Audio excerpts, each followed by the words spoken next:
Et donc, Bismillah, alhamdulillah, wassalatu wassalamu ala rasulillah, wa ala alihi wa sahbihi wa man walahu, amma ba'd. Donc, on est arrivé à la partie 20 dans la lecture des fatwas du livre du Cheikh Al-Fawzan, Al-Ijabat Al-Muhimma, fi Al-Mashakil Al-Mulimma. Et on est arrivé donc, on est encore dans le chapitre de Al-Jihad fi Mu'taqadi Ahl Sunnati wal Jama'a, du jihad dans la croyance de Ahl Sunnah wal Jama'a.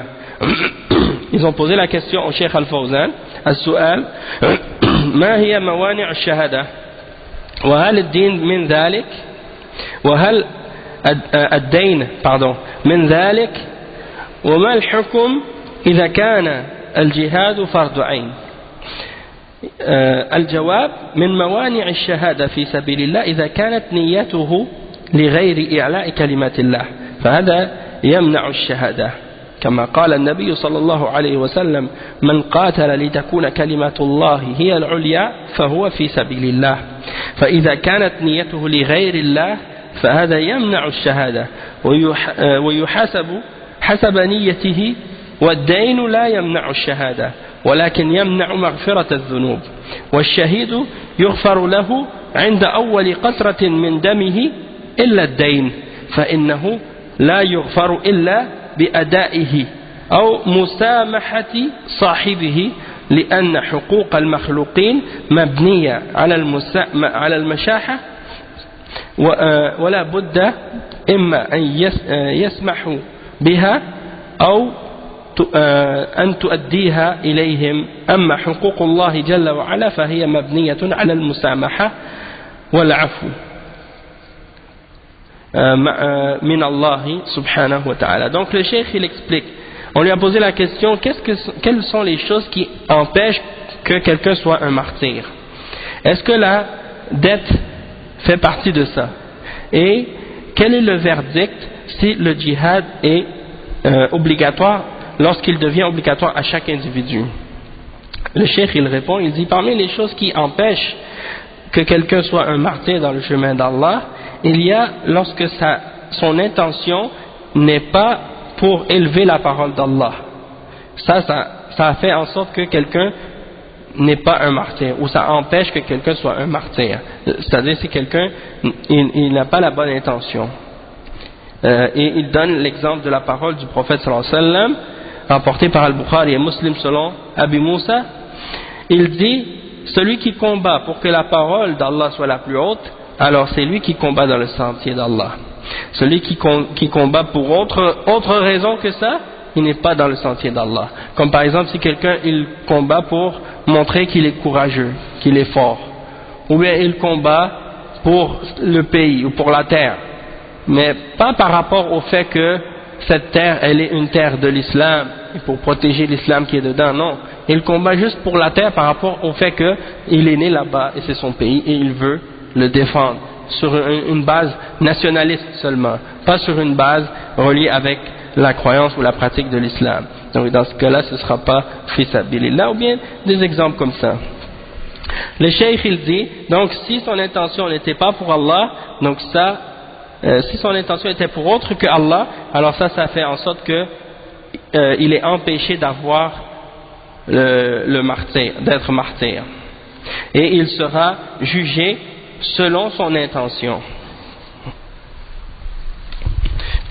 Après le cheikh il dit en ce qui concerne la dette, si quelqu'un a une dette et qu'il meurt dans le combat ou dans la lutte pour la cause d'Allah, ça n'empêche pas qu'il soit un martyr. C'est-à-dire si quelqu'un il est mort dans le combat, dans le djihad, il ne sera pas empêché d'être un martyr parce qu'il avait une dette. Mais qu'est-ce que ça fait la dette?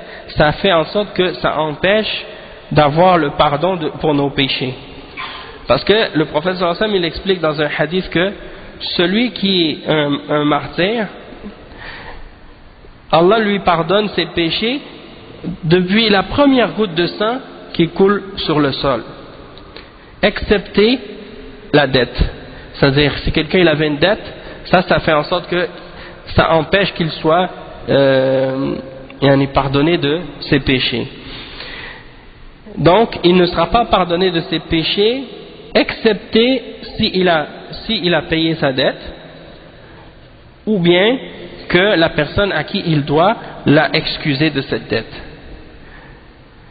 Pourquoi? Parce que la personne, il a un droit envers les créatures. Et les droits envers les créatures sont basés sur la personne envers qui tu as cette dette, ou envers quelqu'un a un droit sur toi, donc il doit t'excuser. Ou bien tu dois remplir ce devoir que tu as envers lui, sinon tu ne seras pas excusé par Allah subhanahu wa ta'ala. Mais si quelqu'un a une dette envers Allah subhanahu wa ta'ala et qu'il a un des droits qu'il doit à Allah subhanahu wa ta'ala, Allah subhanahu wa ta'ala, quand c'est entre lui et la créature, il pardonne et il excuse. Donc c'est comme si en réalité, qu'est-ce que le cheikh est en train d'expliquer, c'est qu'il y a une différence entre le fait d'avoir une dette envers les créatures et entre le fait d'avoir un droit envers Allah que tu dois remplir, que tu n'as pas rempli. Parce que Allah subhanahu wa ta'ala, il pardonne pour sa créature qui a négligé ou qui a eu un manquement ou qui a fait des fautes ou un péché, il peut lui pardonner. Mais pour qu'il te pardonne par rapport à une faute que tu as entre toi et une autre créature, il faut que cette créature-là, elle t'ait excusé. Ou bien que tu lui aies réparé l'erreur, ou que tu aies réparé l'erreur que tu avais envers lui. Donc ça, c'est une réponse en même temps pour les gens qui disent « Moi j'ai une bonne relation avec Allah, mais il agit mal avec les créatures. » Non, on lui dit dans ce cas-là, peut-être que tu penses que tu as une bonne relation avec les créatures, mais Allah subhanahu wa ta'ala, il ne va pas te pardonner tant que les créatures te pardonnent pour le mal que tu leur as fait ou bien pour un droit qu'ils ont sur toi. Donc tu dois, pour avoir réellement une bonne relation avec Allah subhanahu wa ta'ala, régler les problèmes que tu as avec les créatures. Ensuite, on a posé la question au cheikh. السؤال ما حكم الجهاد في هذا الزمان وأين نجده وهل يجوز لنا أن نقاتل تحت راية حاكم كافر أو مبتدع لأننا في هذه الأحداث أصدر لنا كثير من البينات في هذا الأمر؟ الجواب لا تقاتل تحت راية كافر لأن هذا ليس بجهاد ولا تقاتل إلا تحت راية المسلمين ومع جماعة المسلمين. Donc ils ont posé la question au cheikh, quel est le verdict au sujet du djihad à notre époque et où est-ce qu'on le trouve et est-ce que c'est permis de combattre derrière la bannière d'un dirigeant mécréant ou innovateur, parce qu'on trouve dans les événements qui se passent aujourd'hui, il y en a qui nous ont envoyé beaucoup de trucs à ce sujet-là ou de différentes informations à ce sujet-là. Donc il veut savoir la réponse à cette question. Et le cheikh il a répondu, il a dit ne combat pas derrière la bannière d'un mécréant, parce que ça ce n'est pas le djihad. Tu dois combattre uniquement derrière la bannière des musulmans et avec les musulmans, avec la jama'a des musulmans. Et il dit en bas de page وقد سئل سماحة الشيخ عبد العزيز بن باز عن حكم الجهاد تحت راية إمام كافر فقال رحمه الله بأنه يأثم. Donc il a dit, Cheikh Ibn Baz il a dit à propos de celui qui combat derrière la bannière d'un imam kafir, il a dit il fait un péché, celui qui fait ça. السؤال الحديث الذي في البخاري إنما الإمام جنة يقاتل من ورائه ويتقى به، هل هذا الحديث دليل على قول من يقول لا بد من راية يرفعها الإمام ويعقدها للجهاد؟ الجواب نعم، هذا نص في الموضوع أن الإمام جنة يعني سترة للمسلمين يستترون به من عدوهم ويقاتلون من ورائه، يعني من وراء هذه الجنة. ولا شك أن قيادة المسلمين وإمام المسلمين أنه نعمة عظيمة للمسلمين، يقاتلون معه ويقودهم ويدبرهم ويرى الرأي السديد لهم ويختار لهم، فالإمام نعمة من الله. الإمام يقيم الحدود، الإمام يؤدي الحقوق إلى المظلومين، الإمام يبسط الله به الأمن على البلاد، الإمام نعمة من الله عز وجل. Donc le cheikh il dit, Le hadith, on lui a posé la question au Cheikh Al-Fawzan, le hadith qui est dans Sahih Al-Bukhari, qui dit que le dirigeant c'est un bouclier derrière lequel on combat et derrière lequel on se protège. Est-ce que ce hadith est une preuve pour celui qui dit que il faut absolument qu'il y ait une bannière que l'imam a élevée, hein, et que c'est lui qui doit déterminer le djihad et le combat? Et le cheikh il répond, il dit oui.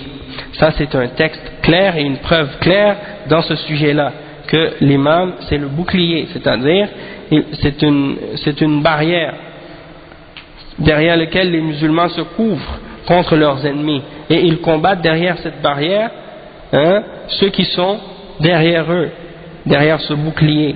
Ils combattent leurs ennemis de derrière ce bouclier. Et il n'y a pas de doute que le fait d'avoir un responsable ou un dirigeant, un guide, un dirigeant pour les musulmans, ça c'est une grande grâce pour les musulmans.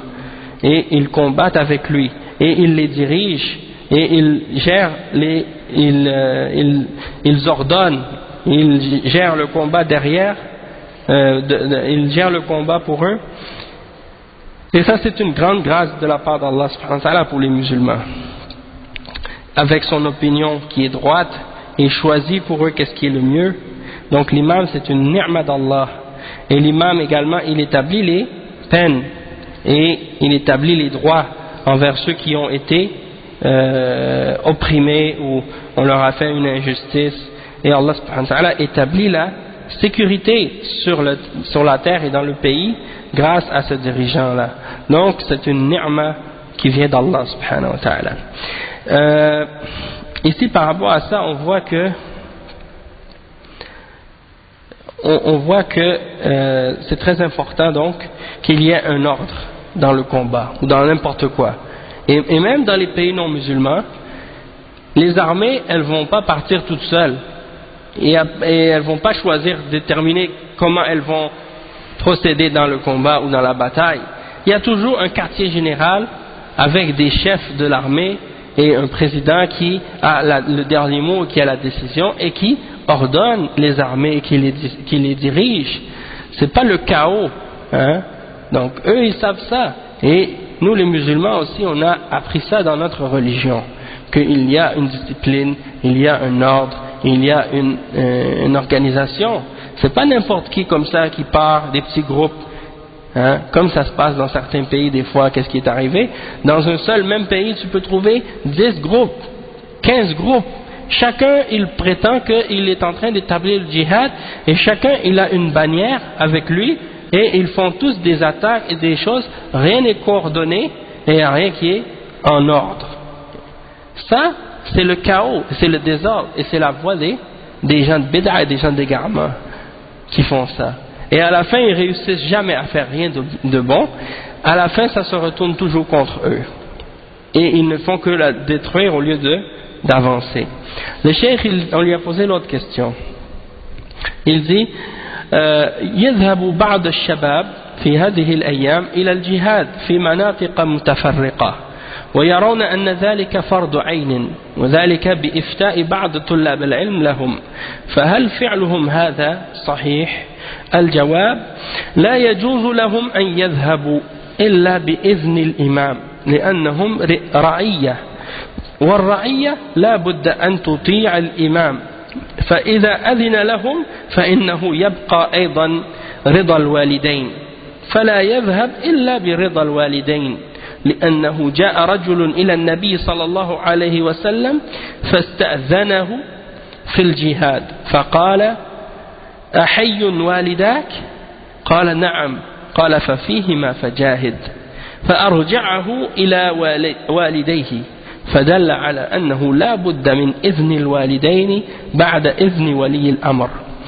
Donc le cheikh il dit, on lui a posé la question, il y a des gens aujourd'hui qui veulent aller, ils disent qu'ils veulent aller au djihad dans différentes régions, et ils considèrent que c'est une obligation qui est fard ayn, obligatoire à chacun, et ils se basent là-dessus sur certaines fatwas que certains étudiants leur donnent. Est-ce que c'est correct? Qu'est-ce qu'ils font? Le Cheikh Al-Fawzan il dit ce n'est pas permis pour eux de partir sans la permission du dirigeant, parce qu'ils sont des sujets, et les sujets ils doivent obéir, c'est-à-dire ils sont des sujets de ce dirigeant, ils sont sous l'autorité de ce dirigeant, et les sujets ou les citoyens ils doivent obéir à leur dirigeant. Et si le dirigeant leur donne la permission de partir, il reste encore l'agrément des deux parents. Il ne peut pas partir excepté s'il a l'agrément de ses deux parents pour partir au djihad. Donc, il mentionne le hadith qui est rapporté par Al-Bukhari et Muslim, selon Abdullah ibn Amr, radiyallahu anhuma, dans lequel il dit, un homme est venu voir le prophète, Muhammad sallallahu alayhi wa sallam, pour lui demander la permission pour aller au djihad. Alors, il lui a demandé, est-ce que tes parents sont encore en vie? Il a dit oui, mes deux parents sont encore en vie. Il a dit, alors, dans ce cas-là, fais ton djihad en t'occupant bien d'eux. Wa alaykum salam wa rahmatullahi wa barakatuh. Donc, en ce cas-là, fais ton djihad en t'occupant bien de tes deux parents. Donc, le cheikh, il dit, il l'a renvoyé vers ses deux parents. Et ça, c'est la preuve que il faut absolument avoir la permission des deux parents après avoir eu la permission du dirigeant. السؤال قام فضيلتكم بتقريض لكتاب بعنوان رسالة الإرشاد إلى بيان الحق في حكم الجهاد، فهل تنصح بقراءة هذا الكتاب لفضيلة الشيخ أحمد النجمي؟ الجواب: نعم، الكتاب رد على بعض المنتسبين إلى العلم الذين يقولون يجب على الناس أن يذهبوا ويجاهدوا ولو لم يرضى والدوهم، فالشيخ أحمد رد عليه وبين أغلاطه في هذه المسألة فهو كتاب جيد. Donc le cheikh il dit, on a posé la question au cheikh, vous avez écrit une, comment on dit taqrid? Taqrid c'est une préface à un livre. Donc le cheikh Al-Fawzan il a écrit une préface à un livre, en même temps c'est une sorte de recommandation aussi pour un livre qui s'intitule Al-Irshad ila Bayan Hukm al-Jihad, c'est-à-dire l'orientation vers la clarification de la vérité au sujet du djihad. Et est-ce que vous conseillez les gens de lire ce livre écrit par le noble cheikh Ahmed al-Najmi? Il répond oui, ce livre est une réfutation de certains qui prétendent avoir la science, qui disent qu'il est obligatoire aux gens de partir au djihad même si leurs parents ne sont pas satisfaits de ça. Et le cheikh Ahmed a réfuté celui-là en clarifiant son erreur à ce sujet-là. Et c'est un livre qui est très bon. Et le livre, il a été publié, c'est un livre très bon justement pour réfuter ceux qui disent que c'est pas obligatoire de demander aux parents la permission pour aller au djihad. Ensuite il dit فإذا كان une autre question, السؤال إذا كان لوالدي إخوة غيري وهم ليسوا بحاجتي ولو احتاجوا شيئا فإخوتي سيقومون به بدلا مني وليس لهم مبرر في عدم ذهابي إلى الجهاد إلا خوفا من أن أقتل في سبيل الله، فما الحكم في ذلك؟ الجواب: الحكم أنك تطيع والدك ولو كان له 100 ولد، ولو كانوا يقومون بما يحتاج إليه، ما دام أنه قال لك لا تذهب تجب عليك طاعته والبر به إذا كنت تريد الأجر. أما إذا كنت تريد أن تركب رأيك فهذا راجع لك أنت، لكن إذا كنت تريد الأجر والثواب فأطع والدك ولا تخرج معه وهو غضبان، ولا تخرج منه وهو غضبان أو أنه ما أذن لك، لأن حقه بعد حق الله سبحانه وتعالى. لكن بعض الناس يحتقر والده، يقول والدي ما له رأي، ما عنده فكر، لا يعرفوا شيئا يحتقرون والديهم والعياذ بالله ولا يرجعون إليهم ويعتبرون أنفسهم أنهم أحسن رأيا من آبائهم وهذا لا يجوز. Donc le cheikh il répond, il dit, si mon père il a d'autres frères, il a d'autres fils, pardon, mon père il a d'autres fils, il n'a pas que moi, et il n'a pas besoin de moi, parce que si mon père a un besoin de quelque chose, mes autres frères peuvent lui donner ce qu'il a besoin, il n'a pas besoin de moi. Et donc il ne peut pas utiliser ça comme un prétexte pour m'empêcher de partir au djihad, excepté la seule raison c'est qu'il a peur que je sois tué dans le chemin d'Allah. Quel est le verdict à ce sujet-là? Le cheikh il dit al-hukmu annaka tuti'u walidaka walau kana lahu mi'at walad. C'est-à-dire le verdict à ce sujet-là c'est que tu dois obéir à ton père même s'il avait 100 enfants, même s'il avait 100 fils, tu dois lui obéir, même si chacun d'entre eux donnait à ton père ce qu'il avait besoin. Du moment que c'est ton père et qu'il t'a dit n'y va pas, alors c'est obligatoire pour toi d'obéir à ton père et d'être bon envers lui si tu veux la récompense. Mais si tu veux suivre ton opinion toi, alors ça revient à toi. Mais si tu veux la récompense, alors obéis à ton père et ne sors pas alors qu'il est en colère contre toi, ou bien qu'il ne t'a pas permis et tu sors. Non. Ok? Il dit son droit qu'il a sur toi, il vient tout de suite après le droit d'Allah. Hein? On voit dans le verset dans le Coran quand Allah subhanahu wa ta'ala il dit وَقَضَى رَبُّكَ أَلَّا تَعْبُدُوا إِلَّا إِيَّاهُ وَبِالْوَالِدَيْنِ إِحْسَانًا. Ton Seigneur a ordonné que tu n'adores rien d'autre que lui et que tu sois bon envers les deux parents. Donc tout de suite après le droit d'Allah il y a le droit de tes parents. Donc il dit le droit de ton père vient après le droit d'Allah, mais il y a des gens qui méprisent leur père et qui disent mon père il n'a pas d'opinion correcte, ou il pense pas, ou il sait rien, et ils méprisent leur père, que Allah nous préserve, et ils ne retournent pas vers leur père et ils ne considèrent pas l'opinion de leur père comme étant meilleure que leur opinion à eux, et donc ils pensent que leur opinion à eux est meilleure que l'opinion de leur père, et ça ce n'est pas permis. Le cheikh on lui a demandé après السؤال هل يجوز الخروج للجهاد بدون إذن ولي الأمر مع وجود رضا الوالدين. Le cheikh il répond الجواب الجهاد مع من ومن هو الإمام الذي تريد أن تجاهد تحت رايته وأيضا الدول بينها معاهدات لا بد أن تأخذ إذن الإمام بالخروج لتلك الدولة.